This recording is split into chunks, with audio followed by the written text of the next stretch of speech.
ఓం శాంతి. ఈరోజు మురళి 21/2/2026 21/2/2026. మధురమైన పిల్లలారా, మీ నిద్రించిన భాగ్యాన్ని మేల్కొల్పుకునేందుకు మీరు బాబా వద్దకు వచ్చారు, అంతే కదా. ఏ అదృష్టమైతే నిద్రపోతా ఉండిందో దాన్ని మేల్కొల్పుకునేందుకు బాబా దగ్గరకు వచ్చాం. భాగ్యాన్ని మేల్కొల్పడం అంటే విశ్వానికి అధిపతులుగా కావడం. విశ్వరాజ్య భాగ్యం లభించడమే భాగ్యం కదా. సో విశ్వరాజ్యాధికారులుగా కావడమే భాగ్యం. సో విశ్వరాజ్యాధికారులుగా కావాలంటే స్వరాజ్యాధికారిగా కావాలా. సో స్వరాజ్యాధికారిగా కావడం కోసమే బాబా వచ్చారు, మనల్ని ఆ విధంగా తయారు చేస్తున్నారు. ప్రశ్న: ఏ ఆహారం పిల్లలైన మిమ్మల్ని బాబా సమానమైన వివేకవంతులుగా తయారు చేస్తుంది?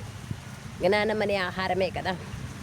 ఏ ఆహారం పిల్లలైన మిమ్మల్ని బాబా సమానమైన వివేకవంతులుగా తయారు చేస్తుంది? జవాబు: ఈ చదువు పిల్లలైన మీ బుద్ధికి ఆహారం. ఎవరైతే రోజు ఈ చదువు చదువుతారో, అనగా ఈ ఆహారాన్ని తీసుకుంటారో, వారి బుద్ధి పారసంగా అవుతుంది. కేవలం గ్రహించడమే కాదు, దాన్ని మనన చింతన చేయాలి, దాన్ని ధారణ చేయాలి. అప్పుడే అది ఏ విధంగా తిన్న ఆహారం రక్తంగా మారాలంటే పచనక్రియ అవసరమో, ఏదైనా జీర్ణకోశం యొక్క వ్యాధులు ఉన్నాయి అంటే అది అరగకుంటే తినిన ఆహారము రక్తం కాదు. ఆ విధంగానే లేదా ఏదైనా క్రిమి, అనేకమైన అమీబయాసిస్ లాంటివి ఏమైనా క్రిములు ఉన్నాయంటే తిన్న ఆహారము పురుగులే తింటుంటాయి.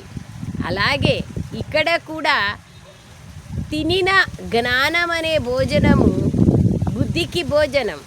కానీ మద్యంలో అనేక మాయ యొక్క క్రిములు వచ్చినాయా, అప్పుడు కూడా మాయ తినేస్తుంది మధ్యలో. తద్వారా కూడా భోజనం ధారణ కాదు. మనన చింతన చెయ్యకపోయినా కూడా రక్తంగా మారదు. అంటే మనన చింతన చేస్తే దీని ద్వారా లాభమేమి, ఇది ఎందుకు నేను ఆచరించాలి అనేటువంటిది నాలో అవగాహన పెరుగుతుంది. అందుకే బాబా అంటున్నారు, వారి బుద్ధి పారసంగా అవుతుంది. వివేకవంతులలోని వివేకవంతులకు వివేకవంతుడైన పారసనాథుడైన బాబా మిమ్మల్ని తన సమానంగా పారసబుద్ధి కలవారిగా తయారు చేస్తున్నారు. బాబా వచ్చి మనల్ని తన సమానంగా తయారు చేస్తున్నారు. పాట: నా భాగ్యాన్ని మేల్కొల్పుకొని వచ్చాను, నేను కొత్త ప్రపంచాన్ని తీసుకొని వచ్చాను. నిన్న కూడా ఇదే పాట ఉండింది. ఓం శాంతి. ఓం శాంతి. బాబా పాటలోని చరణాలను విన్నప్పుడు కూడా మధురాతి మధురమైన పిల్లల ఒళ్ళు పులకరించిపోవాలి. ఇది సాధారణమైన పాటనే, కానీ దీని సారం గురించి ఎవ్వరికీ తెలియదు. బాబాయే వచ్చి పాటలు, శాస్త్రాలు మొదలైన వాటి అర్థం వివరిస్తారు. మధురాతి మధురమైన పిల్లలకు కలియుగంలో అందరి భాగ్యము నిద్రపోతోంది, సత్యుగంలో అందరి భాగ్యము మేల్కుంటుంది. నిద్రిస్తున్న భాగ్యాన్ని మేల్కొల్పేందుకు భాగ్యాన్ని తయారు చేసేవారు ఒక్క బాబాయే. వారే కూర్చొని పిల్లల భాగ్యాన్ని మేల్కొల్పుతున్నారు. భాగ్య విధాతనే స్వయం వచ్చి మేల్కొల్పితే వారి భాగ్యానికి తక్కువేముంటుంది. ఒకసారి దాదీ జానకీజీ, బాబా నేను లేటుగా వచ్చినాను, నేను నా అదృష్టాన్ని ఎలా తయారు చేసుకోవాలా బాబా అంటే, భాగ్య విధాత తండ్రి చేతిలో నీ యొక్క భాగ్యప్రేక ఉన్నప్పుడు నీ భాగ్యానికి ఏం తక్కువ ఉంటుంది అన్నారంట బాబా. అట్లాగే స్వయం భాగ్య విధాతనే వచ్చిన తర్వాత మన భాగ్యం యొక్క విషయం ఆలోచించే పనే లేదు. శిశువు పుట్టగానే తన భాగ్యం మేల్కొంటుంది.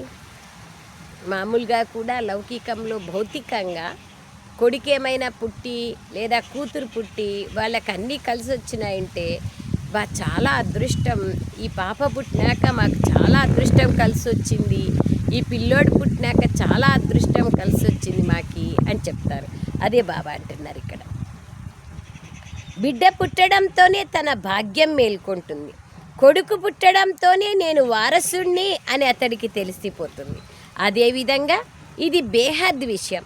కల్పకల్పము మన భాగ్యం మేల్కొంటోంది, మళ్ళీ నిద్రిస్తుంది ద్వాపరయుగం తర్వాత.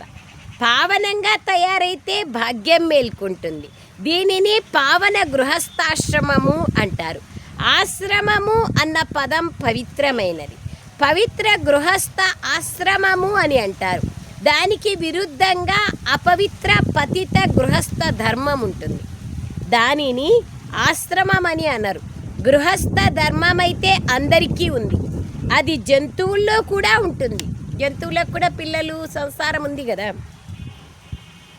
జంతువులు కూడా పిల్లలకు జన్మనిస్తాయి. జంతువులు కూడా గృహస్థ ధర్మంలోనే ఉన్నాయి అని అనబడుతుంది. మనం స్వర్గంలో పవిత్ర గృహస్థ ఆశ్రమంలో దేవీ దేవతలుగా ఉండేవారం. ఇప్పుడు పిల్లలకు తెలుసు, సర్వగుణ సంపన్నులు 16 కళా సంపూర్ణులు అని వారి మహిమను గాయనం చేస్తాం. మీరు స్వయం గాయనం చేసేవారు. మనం మళ్ళీ మనుష్యుల నుండి దేవతలుగా అవుతున్నామని మీరు అర్థం చేసుకున్నారు. మనుష్యుల నుండి దేవతలుగా అవుతారు అనే గాయనం కూడా ఉంది. బ్రహ్మ విష్ణు శంకర్లని కూడా దేవతలని అంటారు. బ్రహ్మ దేవతాయ నమః, విష్ణు దేవతాయ నమః, శంకర్ దేవతాయ నమః, కానీ శివ పరమాత్మాయ నమః అంటారు. ఎందుకలా అనాలి? శివ దేవతాయ నమః అనొచ్చు కదా. దేవాది దేవుడు పరమాత్ముడు కాబట్టి శివ పరమాత్మాయ నమః అంటారు. ఇప్పుడు దాని అర్థాన్ని మీరు తెలుసుకున్నారు. వారైతే అంధశ్రద్ధతో కేవలం అలా నామమాత్రంగా అంటారు. శంకర దేవతాయ నమః అని అంటారు. శివుని గురించి శివ పరమాత్మాయ నమః అని అంటారు. మరి తేడా అయితే ఉంది కదా. తాను దేవత, వీరు పరమాత్మ శివుడు, మరియు వీరు పరమాత్మ. శివుడు మరియు శంకరుడు ఒక్కరే అని అనడానికి వీల్లేదు. మనం తప్పకుండా రాతి బుద్ధి కలవారిగా ఉండేవారం. ఇప్పుడు పారస బుద్ధి కలవారిగా అవుతున్నామని మీకు తెలుసు. దేవతలనైతే రాతి బుద్ధి కలవారు అని అన్నారు. మళ్ళీ డ్రామానుసారంగా రావణ రాజ్యంలో మెట్లను కిందికి దిగాల్సిందే. పారస బుద్ధి కలవారి నుండి రాతి బుద్ధి కలవారిగా అవ్వాలి. అందరికన్నా వివేకవంతుడు ఒక్క బాబాయే. ఇప్పుడు మీ బుద్ధిలో శక్తి లేదు. బాబా అటువంటి వారిని పారస బుద్ధి కలవారిగా తయారు చేస్తున్నారు. మీరు పారస బుద్ధి కలవారిగా అయ్యేందుకు ఇక్కడికి వచ్చారు. పారసనాథుని మందిరం కూడా ఉంది. అక్కడ మేళ జరుగుతుంది. కానీ పారసనాథుడు ఎవరు అనేది తెలీదు. నిజానికి పారసునిగా తయారు చేసేవారు ఒక్క బాబాని. నేపాల్లో పశుపతినాథ్ మందిరం ఉంది, పారసనాథుని మందిరము ఉంది. వారు వివేకవంతులకి వివేకవంతుడు, బాబా బుద్ధిమంతులకి బుద్ధిమంతుడు. ఈ విషయాలు పిల్లలైన మీకు బుద్ధికి భోజనం వంటివి. బుద్ధి ఎంతగా మారిపోతుంది. దీన్ని ముళ్ళ అడవి అంటారు. ఇక్కడ ఒకరికొకరు ఎంతో దుఃఖాన్ని కలిగించుకుంటూ ఉంటారు. ఈ ప్రపంచంలో వికారాల్లోకెళ్ళడమే పరస్పరం దుఃఖాన్ని కలిగించుకోవడం. ఇది తమోప్రధాన రౌరవ నరకం. గరుడ పురాణంలో కూడా ఎన్నో భయంకరమైన విషయాల్ని రాశారు. అయినా కూడా ప్రపంచంలో మానవులు భయపడరు. ఇప్పుడు పిల్లలైన మీ బుద్ధికి భోజనం లభించింది. బేహద్దు తండ్రి ఈ భోజనాన్ని ఇస్తున్నారు. ఇది చదువు. దీన్ని జ్ఞానామృతం అంటారు. ఇందులో జలము మొదలైనవి ఏవీ లేవు. ఈ రోజుల్లో అన్నింటినీ అమృతం అనేస్తారు. గంగా జలాన్ని కూడా అమృతం అంటారు. దేవతలు కాళ్ళు కడిగి ఆ నీరుని ఉంచుతారు, తాగుతారు. సాధు సన్యాసుల పాదాలు కూడా చరణామృతం అని తాగుతారు. దాన్ని కూడా అమృతం అనేస్తారు. ఇవి కూడా బుద్ధి ద్వారా అర్థం చేసుకోవాల్సిన విషయాలు. ఈ తీర్థము అమృతమా లేదా పతిత పావనైన గంగాజలం అమృతమా? తీర్థం ఏదైతే ఇస్తారో దాన్ని పతితులను పావనంగా తయారు చేస్తుంది అన్నారు. గంగా జలాన్నే పతిత పావని అంటారు. మనుషులు చనిపోయేటప్పుడు నోట్లో గంగాజలం వేస్తారు. అర్జునుడు బాణాలు వేసి అమృత జలమును తాగించాడు అని చూపిస్తారు. పిల్లలైన మీరు బాణాలు మొదలైనవేవి వేయరు. బాణాలతో పోట్లాడుకునే ఒక ఊరు కూడా ఉంటుంది. అంటే పాత సాంప్రదాయాలు పల్లెల్లో ఆ విధంగా ఉంటుంది. అక్కడి రాజుని ఈశ్వరుని అవతారం అంటారు. నిజానికి ఎవరూ ఈశ్వరుని అవతారం కాదు. ఈశ్వరుడే స్వయం వస్తారు, కానీ ఈశ్వరుని అవతారం ఎక్కడున్నారు? నిజానికి సత్యమైన సద్గురు ఒక్క శివబాబానే. వారు సర్వుల సద్గతి దాత. వారు ఆత్మలందరినీ తమ తోడుగా తీసుకొని వెళ్తారు. ఒక్క తండ్రి తప్ప ఇంకెవరూ తిరిగి తీసుకెళ్ళలేరు. బాబా అంటున్నారు, ఒక్క తండ్రి తప్ప ఇంకెవ్వరూ వాపస్ తీసుకెళ్ళడానికి వీల్లేదు. బ్రహ్మలో లీనమయ్యే విషయం కూడా ఏమీ లేదు. ఈ నాటకం రచింపబడి ఉంది. బాబా అంటున్నారు, ఈ నాటకం రచింపబడి ఉంది. సృష్టి చక్రం అనాదిగా తిరుగుతుంది. ప్రపంచ చరిత్ర భూగోళం ఎలా పునరావృతమవుతోంది ఇప్పుడు మీరు తెలుసుకున్నారు. దీని గురించి ఇంకెవరికీ తెలియదు. మనుష్యులు అనగా ఆత్మలు తమ తండ్రి అయిన రచయితని కూడా తెలుసుకోలేరు. వారిని ఓ గాడ్ ఫాదర్ అని కూడా స్మృతి చేస్తారు. హద్దు యొక్క తండ్రిని ఎప్పుడు గాడ్ ఫాదర్ అనరు. దేవాది దేవా అనే పదము చాలా గౌరవపూర్వకంగా అంటారు. అది కేవలం భగవంతునికే ఉపయోగిస్తారు. పతిత పావనుడు దుఃఖహర్త సుఖకర్త అని గాయనం చేస్తారు. ఒకవైపు తాను దుఃఖహర్త సుఖకర్త అంటారు. మళ్ళీ ఏదైనా దుఃఖం కలిగితే, పిల్లలు మొదలైన వాళ్ళు చనిపోతే ఈశ్వరుడే సుఖ దుఃఖాలను ఇస్తారు అంటారు. ఈశ్వరుడు నా కొడుకుని తీసుకున్నారు అంటారు. ఇలా ఎందుకు చేశాడు అంటారు. ఈశ్వరుడు కొడుకునిచ్చాడు అని అంటారు కదా, మళ్ళీ తానే తీసుకుంటే మీరు ఎందుకు ఏడుస్తున్నారు అని బాబా అడుగుతున్నారు. ఈశ్వరుని వద్దకే వెళ్ళాడు కదా. సత్యుగంలో ఎప్పుడూ ఎవ్వరూ ఏడవరు. శరీరాలు వదిలినా కూడా అక్కడ ఏడ్చే ప్రసక్తే లేదు, దుఃఖమే ఉండదు. ఎందుకంటే ఆత్మాభిమానిగా ఉంటారు. ఆత్మాభిమానులు ఎప్పుడు దుఃఖితులుగా అవ్వరు, సదా సుఖీగా ఉంటారు. ఆత్మ తన లెక్కాచారాల అనుసారంగా వెళ్ళి ఇంకొక పాత్రను అభినయిస్తుంది. జ్ఞానము లేని కారణంగానే మనుషులు ఎంతగానో బాధపడతారు. పిచ్చివారిలాగా అయిపోతారు. పిల్లలు చనిపోతే పిచ్చివాళ్ళలాగా అయిపోతారు. పాపం పెద్ద పిల్లలు అయిపోయినాక చనిపోతే, ఇంకా వివాహమయ్యి లేదా ఒక ఉద్యోగం వచ్చి మంచిగా సెటిల్మెంట్ అయ్యేటప్పుడు చనిపోయినారనుకోండి, అప్పుడు కొంచెం ఎక్కువ బాధపడతారు తల్లిదండ్రులు. పిచ్చివారిలాగా అయిపోతారు. బాబా అంటున్నారు, అమ్మ మరణించిన హల్వా తినగలగాలి, భార్య మరణించిన హల్వా తినాలి. అంటే అర్థమేమి? సదా ఏకరసంగా ఉండాలి అని అర్థం, కానీ చనిపోయినారని పోయి స్వీట్ చేసుకొని తినేది కాదు బాబా చెప్పడం. నష్టమోహులుగా అవ్వాలి అని ఇక్కడ బాబా అర్థం చేస్తున్నారు. మాకు ఒక బేహద్దు తండ్రి తప్ప ఇంకెవ్వరూ లేరు. ఇటువంటి స్థితి పిల్లలకు ఉండాలి. మోహజీత్ రాజు కథను కూడా విన్నారు కదా. ఇవన్నీ అనేకమైన దంత కథలు. సత్యుగంలో ఎప్పుడూ దుఃఖం యొక్క విషయమే ఉండదు. అలాగే అకాల మృత్యువు కూడా అక్కడ జరగదు. మనం మృత్యువుపై విజయాన్ని పొందుతామని పిల్లలకు తెలుసు. తండ్రిని కాలుడకి కాలుడు మహాకాలుడు అంటారు. మహాకాలుడు మీకు మృత్యువుపైన విజయాన్ని ప్రాప్తింపచేస్తారు. అనగా మృత్యు అనేది ఎప్పుడూ కబళించదు. మృత్యువు ఆత్మను కబళించజాలదు. ఆత్మ ఒక శరీరాన్ని వదిలి మరొక శరీరాన్ని తీసుకుంటుంది. దాన్నే మృత్యువు కబళించింది అంటారు. అంతేకాని మృత్యు అనే విషయమే లేదు. ఆత్మకి మృత్యు ఎక్కడుంది? ఆత్మ అవినాశి సచ్చిదానంద స్వరూపం. అది చైతన్యమైన శక్తి, నక్షత్రం, కాంతి, ప్రకాశం. దానికే మృత్యు ఉంది. అది శరీరంలోకి ప్రవేశిస్తే జన్మ అని, శరీరంలో నుంచి వెళ్ళిపోతే శరీరానికి మృత్యు అని అంటారు. శరీరం బాబా అంటారు మృత్యు అనేది ఏమీ లేదు. మనుషులు మహిమను గాయనం చేస్తూ ఉంటారు, కానీ ఏం అర్థం చేసుకోరు. అచ్యుతం కేశవం రామనారాయణం శ్రీధరం మాధవం రాధికా రాధితం ఇందిరా మందిరం చేతసా సుందరం జానకీ నాయకం నందజం సంతతే అని చెప్పి అనేక శ్లోకాలు పాడతారు భగవంతుని మహిమని, కానీ అర్థమేం తెలియదు. మనుషులు పూర్తిగా అవివేకులుగా అయిపోయారు. ఈ పంచవికారాలు మీ బుద్ధిని ఎంతగానో పాడు చేసేసినాయి.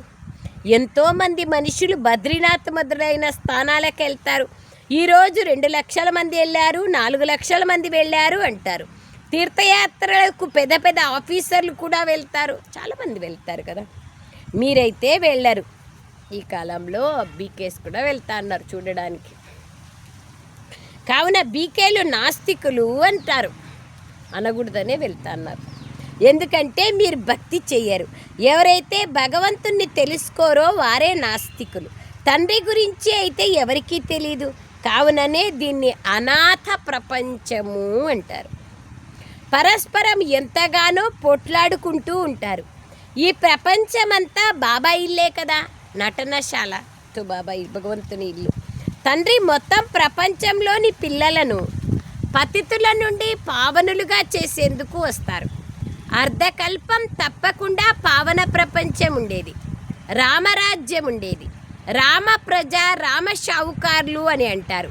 అక్కడ అధర్మం అనేది ఉండదు. రామరాజ్యంలో ధర్మం, న్యాయం 4 పాదాల నడుస్తుంది. అక్కడ అధర్మం అనేది ఉండదు. ధర్మం అంటే ఏమిటి? ధారణ. ధారణ అంటే ఏమిటి? మన ఆత్మలోని ఏవైతే 7 గుణాలు ఉన్నాయో వాటన్నింటిలోనూ ముఖ్యమైనది రాజాగుణం, పవిత్రత. సో పవిత్రంగా కావడమే ముఖ్యంగా ధర్మము లేదా ధారణ అని అర్థం. అక్కడ పులి, మేక కలసి నీళ్లు తాగుతాయి. మరి అక్కడ రావణుడు మొదలైన వారు ఎక్కడి నుండి వస్తారు? చూసినారా ఎంత బాగా చెప్తున్నారు బాబా. పులి, మేక కలిసి నీళ్లు తాగుతాయి, అంత బాగుంటుంది రామరాజ్యం అన్నప్పుడు రావణుడు ఎక్కడి నుంచి వచ్చా? జంతువులలోనే అంత సుఖము, అంత కలిసిమెలిసి ఉంటే మరి మానవుడైనా రాక్షసుడైనా రావణుడు అక్కడెక్కడుంటాడు? ఏమీ అర్థం చేసుకోరు, ఏదొస్తే అది చెప్తా ఉంటారు. బయట వారు ఈ విషయాలను విని నవ్వుతారు. ఇప్పుడు జ్ఞానసాగరుడైన తండ్రి వచ్చి మనకు జ్ఞానాన్ని ఇస్తారని పిల్లలైన మీకు తెలుసు. ఇది పతిత ప్రపంచం. ప్రేరణ ద్వారా పతితులను పావనంగా చేయగలరా? ఓ పతిత పావన రాండి, మీరొచ్చి మమ్మల్ని పావనంగా తయారు చేయండి అని పిలుస్తారు. మరి తప్పకుండా భారతదేశంలోనే వస్తారు కదా. జ్ఞాన సాగరుణ్ణైనా నేను వచ్చాను అని వారిప్పుడు కూడా చెప్తున్నారు. శివబాబాలోనే మొత్తం జ్ఞానమంతా ఉంది. ఆ తండ్రియే కూర్చొని పిల్లలకి ఈ విషయాలన్నింటినీ అర్థం చేస్తున్నారు. శాస్త్రాలలో అన్ని దంతకథలే. వ్యాస భగవంతుడు శాస్త్రాలను తయారు చేశాడు అని పేరుని పెట్టారు. ఆ వ్యాసుడు భక్తి మార్గానికి చెందినవారు. ఇతడు వ్యాస దేవుడు. ఇతడి పిల్లలైన మీరు సుఖదేవులు. వ్యాసుని బిడ్డ సుఖదేవుడు కదా. ఇప్పుడు మీరు సుఖదేవతలుగా అవుతారు. వ్యాసుని నుండి, శివాచార్యుని నుండి సుఖము యొక్క వారసత్వాన్ని తీసుకుంటున్నారు. మీరు వ్యాసుని పిల్లలు, కానీ మనుషులు తికమక పడకుండా ఉండేందుకు శివుని పిల్లలు అంటారు. వారి యథార్థ నామము శివుడు. కావున ఇప్పుడు ఇక ఏ దేహదారిని చూడకండి. ఇప్పుడు స్వయంగా శివబాబాయే సముఖంగా కూర్చున్నారు. ఆత్మనే తెలుసుకోవడం జరుగుతుంది. అలాగే పరమాత్మను కూడా తెలుసుకోవడం జరుగుతుంది. వారు పరంపిత శివ పరమాత్మ. వారే వచ్చి పతితుల నుండి పావనులుగా అయ్యే దారిని చెప్తున్నారు. నేను ఆత్మలైన మీకు తండ్రిని అని బాబానే స్వయం వచ్చి చెప్తున్నారు. ఆత్మను అనుభవం చేసుకోగలరే కానీ చూడలేరు. ఆత్మ చూసే వస్తువు అయితే ఎందుకు ఇంత కష్టం? వస్తానే చూపించేసేయచ్చు కదా. చూసే వస్తువు అయితే ఒకరి ఆత్మ పోతా ఉందనగానే ఇంకొకరి శరీరంలోకి పెట్టేయచ్చు కదా. ఇవన్నీ అసలు ఆత్మ, పరమాత్మ లేదా ఆత్మలోని జనన మరణ చక్రాల యొక్క హిస్టరీ జాగ్రఫీ, పాత్ర యొక్క హిస్టరీ జాగ్రఫీ ఏవి కనపడవు. అందుకే బాబా అంటున్నారు చూడలేరు. ఇప్పుడు మీరు ఆత్మని అనుభవం చేసుకున్నారా అని తండ్రి అడుగుతారు. ఖచ్చితంగా ఆత్మాభిమాని స్థితిలో ఉండడం అంటేనే ఆత్మను అనుభవం చేసుకోవడం. అశరీరీ స్థితిలో, విదేహీ స్థితిలో ఉండడమే ఆత్మ నేను అని నిశ్చయంతో ఆ అనుభవాన్ని చేయడం, ఆత్మలో ఉన్న గుణాలని అనుభవం చేయడం. ఇంత చిన్నని ఆత్మలో అవినాశి పాత్ర రచింపబడి ఉంది. ఇది ఒక రికార్డు వలె రచింపబడి ఉంది. ఆత్మలైన మనమే శరీరాన్ని ధారణ చేస్తామని మీకు తెలుసు. మొదట మీరు దేహాభిమానులుగా ఉంటిరి. ఇప్పుడు ఆత్మాభిమానులుగా ఉన్నారు. అది కూడా పర్సెంటేజ్. ఆత్మలైన మనం 84 జన్మలను తీసుకుంటామని మీకు తెలుసు. పాత్ర ఎప్పుడూ అంతం అవ్వదు. కొందరు ఈ డ్రామా ఎప్పటి నుంచి ప్రారంభమైంది అని అడుగుతారు. కానీ ఇది అనాది అయింది. ఇది ఎప్పుడూ వినాశం అవ్వదు. దీనిని రచింపబడి ఉన్న అవినాశి విశ్వము యొక్క నాటకం అంటారు. కావున తండ్రి కూర్చొని పిల్లలకు అర్థం చేయిస్తారు. చదువుకొని పిల్లలకు చదువు చెప్పడం జరుగుతుంది కదా. ఆత్మయే శరీరంలో ఉంటుంది. ఇది రాతి బుద్ధి కలవారి కోసం భోజనం వంటిది. బుద్ధికి వివేకం లభిస్తుంది. పిల్లలైన మీకోసం బాబా చిత్రాలను తయారు చేయించారు. ఇది చాలా సహజం. వీరు త్రిమూర్తులు, బ్రహ్మ విష్ణు శంకర్లు. బ్రహ్మని కూడా త్రిమూర్తి అని ఎందుకంటారు? దేవదేవ మహాదేవ అని అంటారు. ఒకరికన్నా ఒకరిపైన గొప్పగా ఉంచుతారు గొప్పతనాన్ని. అర్థమేమీ తెలుసుకోలేదు. బ్రహ్మ దేవత ఎలా అయ్యారు? ప్రజాపిత బ్రహ్మ అయితే ఇక్కడ ఉండాలి కదా సాకార ప్రపంచంలో. ఈ విషయాలు ఏ శాస్త్రాల్లోనూ లేవు. నేను ఈ శరీరంలోకి ప్రవేశించి ఇతడి ద్వారా మీకు అర్థం చేయిస్తాను. ఇతడిని నావానిగా చేసుకుంటాను. ఇతడి అనేక జన్మల అంతిమంలో నేను వస్తాను. ఇతడు కూడా పంచవికారాలని సన్యసిస్తాడు. సన్యసించే వారిని యోగి అని ఋషి అని అంటారు. ఇప్పుడు మీరు రాజఋషిలుగా అయ్యారు. మీరు పంచవికారాలను సన్యసించారు. కావున మీ పేరు మారుతుంది. మీరు రాజయోగులుగా అవుతారు. మీరు ప్రతిజ్ఞ చేస్తారు. ఆ సన్యాసులైతే ఇల్లు వాకిళ్లను వదిలి వెళ్ళిపోతారు. ఇక్కడైతే భార్యాభర్తలు కలిసే ఉంటారు. మేమెప్పుడూ వికారాల్లోకి వెళ్ళము అని ప్రతిజ్ఞ చేస్తారు. ముఖ్యమైన విషయం వికారాల విషయమే. శివబాబా రచయిత. ఇది పిల్లలైన మీకు తెలుసు. వారు కొత్త ప్రపంచాన్ని రచిస్తారు. తను బీజరూపుడు, సచ్చిదానంద స్వరూపుడు, జ్ఞాన సాగరులు. స్థాపన, వినాశం, పాలన ఎలా చేస్తారో బాబాకు తెలుసు, మనుషులకు తెలియదు. బీకేలైన మీరైతే ప్రపంచ వినాశనాన్ని చేయిస్తారు అంటారు ప్రపంచంలో ఉండేవాళ్ళు. అచ్చా, మీ నోట్లో మిఠాయి. వీరు వినాశనానికే నిమిత్తమయ్యారు. శాస్త్రాలను, భక్తిని, గురువులను ఎవరిని నమ్మరు అంటారు. ఎందుకు నమ్మం? వాళ్ళ నుండినే వచ్చాం కదా. అది తప్పు. కేవలం వారి దాదానే నమ్ముతారు అంటారు. అట్లా ఏమీ లేదు. జ్ఞానాన్ని మీరు తెలుసుకుంటే ఆ విధంగా చెప్పరు. భక్తి మార్గం అంతా చేసి వచ్చినాం. 10th క్లాస్ దాటి ఇంటర్కి వచ్చినాక మీరు 10th క్లాస్నే ఒప్పుకోరు అంటే అది ఎట్లా? ఒప్పుకొనే కదా నడిచే వచ్చినాం. వీరు దాదానే నమ్ముతారు అంటారు. కానీ ఇది పతిత శరీరం. నేను ఇతరులేకే ప్రవేశించాను. మేము దాదాని కూడా నమ్మం. దాదాలో ప్రవేశించిన శివుణ్ణి నమ్ముతాం. దాదా కూడా శివుని రథమైనారు. మేము దాదాని జ్ఞాపకం చేసుకోం. దాదా అన్న అయినారు. ఈ యొక్క సంస్థ స్థాపకుడైనారు, అన్న అయినారు. ఆయన ద్వారా మేము నేర్చుకుంటాం. ఎన్నో విషయాలు ఆయన ముందుండి అన్నీ చేసి వెళ్ళారు కాబట్టి ఫాలో చేస్తాం అంతవరకే. కానీ గుర్తు శివబాబానే చేసుకునేది. ఇతరులేకి ప్రవేశించాను.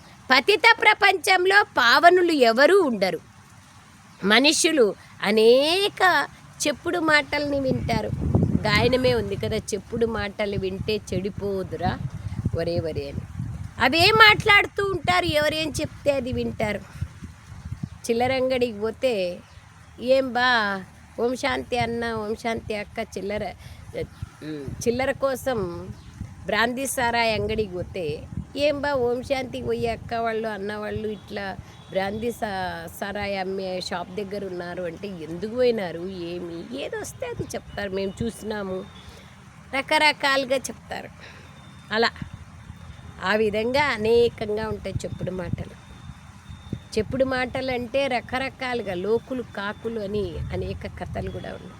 ఇటువంటి చెప్పుడు మాటలతోనే భారతదేశం దుర్గతి అయింది. అప్పుడే తండ్రి వచ్చి సత్యాన్ని వినిపించి అందరికీ సద్గతినిస్తారు.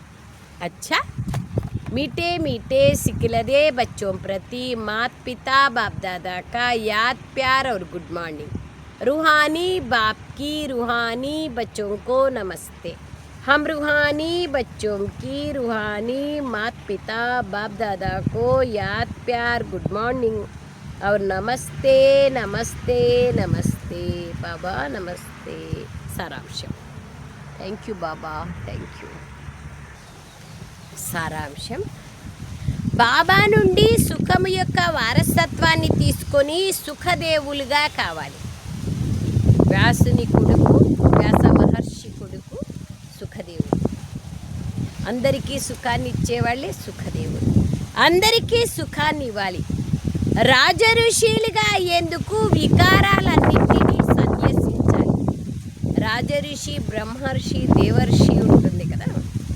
ఋషి అంటే తపస్వి, రాజఋషి అంటే కర్మేంద్రియాలపైన రాజులైనటువంటి ఋషులు, బ్రహ్మర్షి అంటే రాజర్షి కంటే గొప్ప బ్రహ్మతత్వాన్ని తెలుసుకున్నటువంటి వాళ్ళు, దేవర్షి అంటే దేవతలు ఋషులుగా ఉంటారు కాబట్టి టచ్ మీ నాట్ ట్రస్టీగా ఉంటారు కాబట్టి దేవర్షి. సో నారదుణ్ణి దేవర్షి అంటారు. సో వికారాలన్నింటినీ సన్యసించాలి. రెండవ విషయం, చదువే సత్యమైన ఆహారం. సద్గతిని పొందేందుకు చెప్పుడు మాటలని వదిలి శ్రీమతం పైన నడవాలి. ఒక్క బాబా నుండే వినాలి. మోహజీతులుగా అవ్వాలి.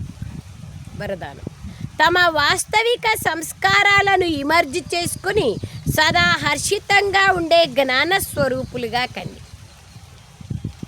ఏ పిల్లలైతే జ్ఞానమును స్మరిస్తూ దాని స్వరూపంగా అవుతారో వారు సదా హర్షితంగా ఉంటారు. సదా హర్షితంగా ఉండడం బ్రాహ్మణ జీవితం యొక్క వాస్తవిక సంస్కారం. దివ్య గుణాలు మన వస్తువులు, అవగుణాలు మాయకు చెందినవి. అవి సాంగత్య దోషం కారణంగా వచ్చేస్తాయి. ఇప్పుడు వాటికి వీపు చూపించినట్లయితే మరియు మీ సర్వశక్తివంతుని స్థితిలో ఉన్నట్లయితే సదా హర్షితంగా ఉంటారు. ఏ విధమైన అసురి లేదా వ్యర్థ సంస్కారం మీ ముందుకొచ్చే ధైర్యం కూడా ఉంచదు. జ్ఞాన స్వరూప స్థితిలో ఉంటే, మన వాస్తవిక సంస్కారాలను విమర్శ చేసుకుంటే అప్పుడు సాంగత్య దోషమన్నీ సమాప్తమైపోతాయి.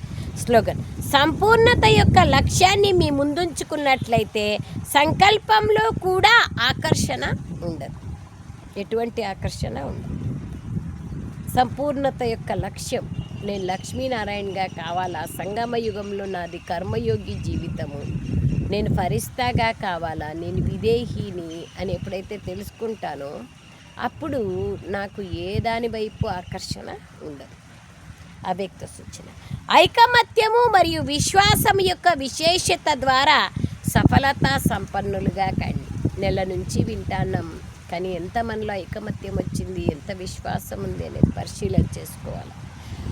ఐకమత్యం కోసం ఒక ఆత్మిక తాయెత్తుని ఎల్లప్పుడూ మీ వద్ద ఉంచుకోండి. తాయెత్తు వేసుకుంటారు కదా, భయపడినారంటే తాయెత్తు అంతరం కట్టుకుంటారు.